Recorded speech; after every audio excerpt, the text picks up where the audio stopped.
Scott McKenzie from the Morning Mix, and here we are with Lifehouse at the Downtown Food and Wine Fest, our headliners for Saturday night, hitting the stage at 7:45. How nervous are you guys? I'm not nervous at all. I'm drinking wine. Do you recommend that to all musicians coming up? If you're nervous, maybe. Right? Loosens you up. It's great. It's great. Oh, yeah, well, everybody's going to be in the same state of mind as you are. They've been here all day doing exactly what you just started to do. So like little communion cups, though. These are little small guys. Right. Well, you just, you have 5 of them, and then it you get equals started. one. Yes. Okay. It's all about how many you do, not how much is in each one. This is beautiful, man. We're excited to be here. It's a perfect night. We've had this event for years, and sometimes we worry about the rain. It's not a problem this year. What event did you play that the conditions were the worst, and how bad were they? Because outside shows are always questionable. I mean, we've played in full-blown like snowstorms and rainstorms. Yeah, I mean, it's definitely not happening today. This looks amazing. We played a show in Houston that was like 110 degrees. We're sweating everywhere. Just sweat. Lots of sweat. Yeah. Hot and cold and all kinds of weather conditions. But we like the wine ones the best, the ones with wine. You ever played an event where like the difference between when you started and when you ended is completely different, so you can't keep anything in tune and everything's just out of whack? Oh, yeah. We played this one show in the snow, and there was literally this heater to try to keep our hands warm, but it was making the guitars go so out of tune that we had to literally retune the guitars every like 2 minutes. It's crazy. Yeah. There were people skiing in the background. It was really like the worst possible conditions for a show. What was the last thing you guys did before you became the band that everybody knows? That was the last, every band does this, and then you got to go to the next level. Was there one more bar mitzvah you had to play, or was there one more family event that's like, hey, why don't we just have Jason come out? I used to give guitar lessons, and one of my early students was Armie Hammer, who grew up to be like a big actor. I haven't seen him for years, but I gave young Armie Hammer guitar lessons as a 12-year-old. That's really cool. That is. Ricky used to work at a pizza shop. I've worked in many pizza shops. I was a sandwich artist for a minute. And I actually worked for a pharmaceutical company that sold Viagra, which was seriously very profitable at the time. Yeah. And but I prefer this job. It's much more invigorating. Is there a moment that you like cut that cord and say, okay, this is what we do. This is that we are going to earn our living writing and performing songs? It's kind of a vague time, because obviously the music business is so crazy, so you're not sure if you're going to be able to make it or not, but there is like a little window where it's like, yeah, we can go out on the road for 6 months and see what happens, and we're all doing it at the same time. When you record and when you write, I have friends that are like professional photographers that do their business, and they are published around the world, and they come back and they swear there's nothing in that camera, that there's going to be nothing usable, that they're going to say, I'm done right now because I don't think I got anything. And then they look in their camera and it gets on the cover of some major magazine and they're like, I fooled them again. Do you ever have that feeling where another song comes out and you're like, thank goodness, because we fooled them again. We got another one here. Yeah, You and Me was kind of like that, to be honest, because it was the song that I proposed to my girlfriend at the time with, and then it ended up being this huge wedding song later on, but it missed our second record and didn't appear until our third record. And so that song actually got us off of the one-hit wonder countdown on Much Music in Canada. So we owe a lot to that song, I guess. That's awesome. That's awesome. So let's talk about the new song. Let's talk about Hurricane. How are you as a writer now, performers now? How different is it for you? Do you go back to a familiar place to write songs now, or have you evolved to something completely different? Well, that one in particular really reminded all of us of some of our earlier work off of No Name Face, and so it was nice to kind of return to a sound that was really familiar to our fans and familiar to ourselves, and we've really tried to have each record be different than the last one, but we've kind of, over the last 3 records, we've kind of explored all different types of genres, so it's nice to kind of return to a sound that people are familiar with.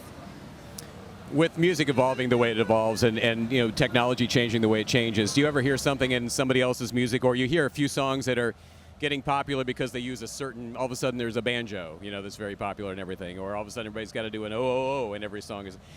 Do you find the need, like, okay, we need to write a song that we can use a sequencer for this, or we need to find a banjo song, or we need to do a vowel chant in the middle of it?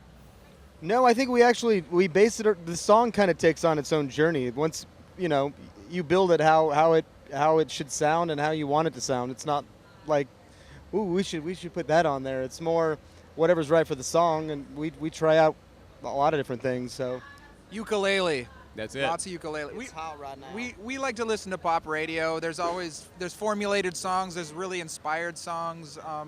We just enjoy kind of everything and roll with the punches for us. You know? We find that bands get in trouble when they completely abandon their sound to chase whatever's Right. popular at the time, and that's why on this record we wanted to do something that was completely authentic and us versus just like chasing something that's popular at the time, because I feel like you water yourself down that way, and I don't feel like people believe it. You know, I think that you really have to stay true to whatever you want to do and whatever you're feeling at the time. But if you're manipulating the music, I don't ever feel like that's a good thing.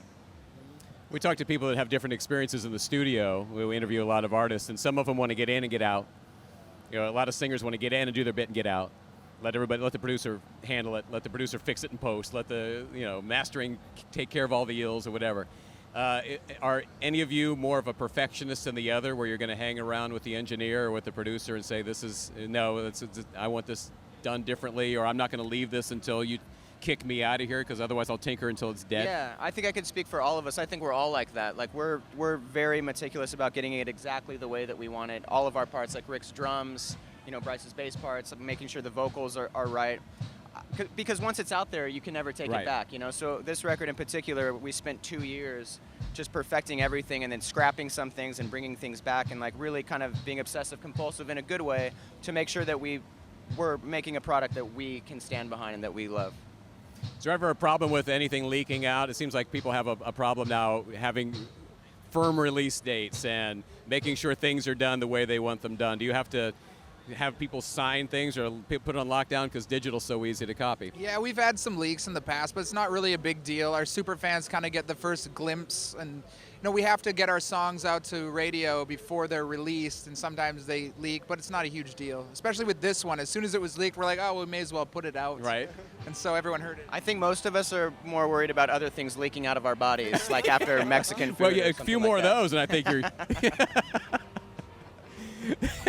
I know Ricky, he could vouch. He likes spicy food. We actually just came from eating pho here, or pho. Yeah. It was so good, so salty. I took a nap and woke up like a newborn kitten. We love food. We're foodies, especially this guy. Okay. No, all of us, for real. Yeah, we all are. Speaking of napping, have you all had a Lifehouse nightmare where you? I have radio nightmares all the time where I can't get the records are always ending and I can't talk on the microphone in time. It's so funny. We talk about that all the time. We have touring stress dreams where it's like we can't find all of our luggage and we're late for lobby call, Right. We're missing our flight, being on the stage, forgetting the lyrics. Yeah, absolutely. You have them too, right? Oh yeah. It's What are always yours? about forgetting an important part of your instrument or Right, it your just doesn't work, instrument. yeah. Yeah, agreed. Okay. See. You didn't want to be the one guy. No, I have no issues here with any of this. That's really cool. So, with Lifehouse, there's personnel changes that come and go, and things evolve. Do you find that when you write for who's in the band, or do you write a song and the band needs to come to where you are, or can you hear it in your head what the band's strengths are and you try and write to that, or how does that work? I'm thinking about maybe a football team where they say, well, we run the ball really well, so let's just run the ball more. Right. Do you find that there are certain things you do better, so your writing tends to go that way?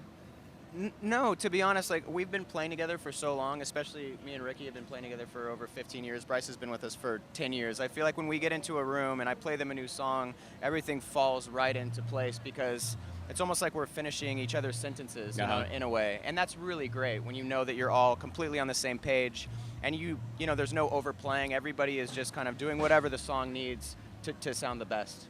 Is it necessary for you guys to have a firm producer or ear that you can bounce things off of that says that kind of sucks or that's kind of great, do more of that? Do you need to have, or would you rather be, I'm going to do this the way I hear it in my head? I feel like we kind of have a strong team. The last 3 or 4 records we've co-produced with our manager and producer, Jude Cole, and I feel like it's a band environment. We're all kind of on the same page. I love Jude Cole. Yeah, he's great. So I feel like we all kind of have a firm direction of where we want to go, and luckily there hasn't been any disputes over the music. And if there is a song in particular, like there was a song on this last record that we all just agreed was a little bit too chasing that pop sound, so Right. we just scrapped it. And it may have been a hit, may not have been a hit, but it wasn't right for the record. And so I think that band honesty is really great to kind of make something that's really pure and authentic. I loved his music, and I know he went behind the scenes and he runs a great studio and is a great producer, but there's some songs of his that were like Start the Car and stuff like that that were just, should have been huge hits that, you know, a lot of us love and never came through. But I'm glad. I mean, you could probably talk about this. He kind of gave us a lot of his fans in the early days. He's got some crazy stalker fans that like us just because they want to meet Jude. Yeah. The guy was. They don't want our autograph. They want his autograph. Right. That's awesome. happened. Like we're talking full scrapbooks, like posters. Oh, and really? CDs and I'm not that everything. guy. Yeah. I just really liked his music. No, you're I'm good. halfway You're there. good. All right, good to have you guys here. Headlining on the stage tonight, it's the Downtown Food and Wine Fest, and they're headlining at 7:45. Of course, they are Lifehouse. I'm Scott McKenzie.